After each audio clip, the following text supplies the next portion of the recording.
Reputation is what men and women think of us. Character is what God and the angels know of us. And preserve, protect, and defend the Constitution of this state, the Constitution of this state, and of the United States. and of the United States. So help me God. So help me God.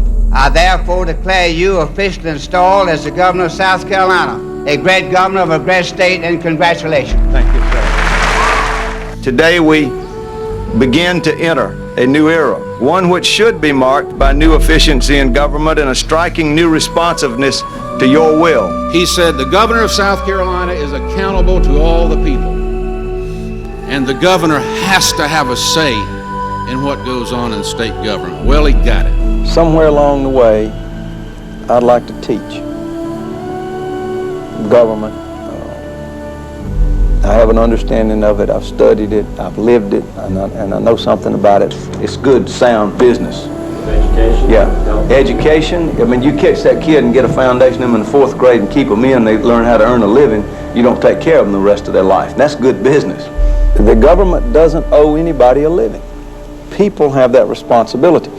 Government, though, comes into that to the extent that we should work to provide people the opportunity to have access to education and job opportunities. You have to get this economy to grow. You have to get salaries up. You have to get more investment, more jobs, more taxpayers, not more taxes on the same taxpayers. These type messages, along with establishing a pro-business perspective in the agency's regulatory perspective, cause South Carolina to be at the forefront as a state with a conducive atmosphere for economic growth. Carroll Campbell did that.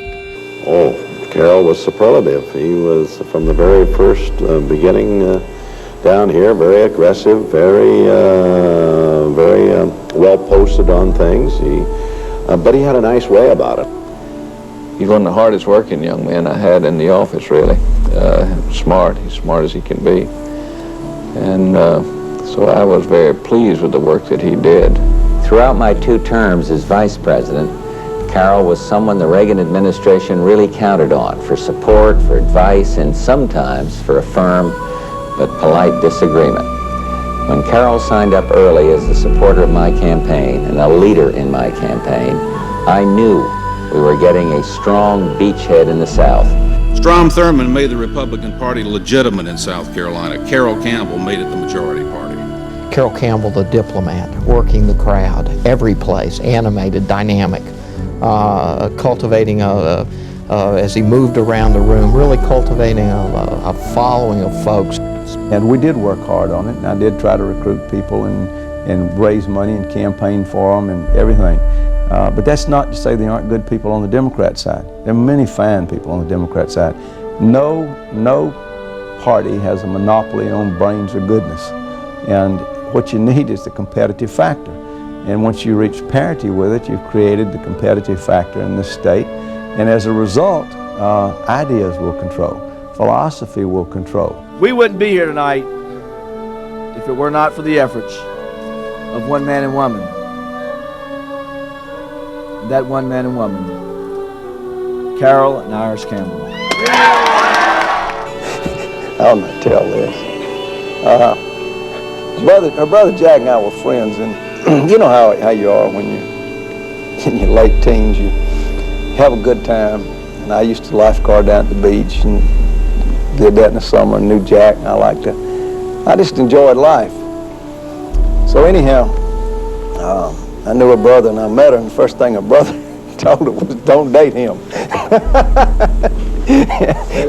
Yeah, stay away from him, you know. He brought him home one day, and immediately I liked him. He's always been a very sensitive, caring person, but I see more of it now that he's gotten older.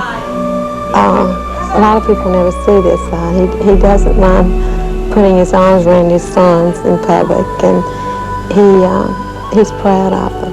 And a lot of people never see this side of him, and he's very, very sensitive. I mean, he could cry at E.T. He said many times, every man and woman, boy and girl, has a basic right to have access to equal opportunities on which they build their lives. Carroll fought the fight. He kept the faith by fighting for the principles he believed in, and he finished the race. I see legislators always saying, well, you know, he's tough or he's, you know, this, that, and the other. That's the job.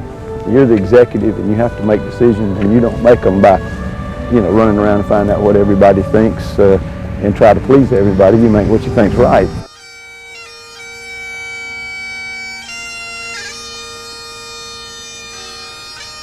God and his angels received a man of sterling reputation into their presence.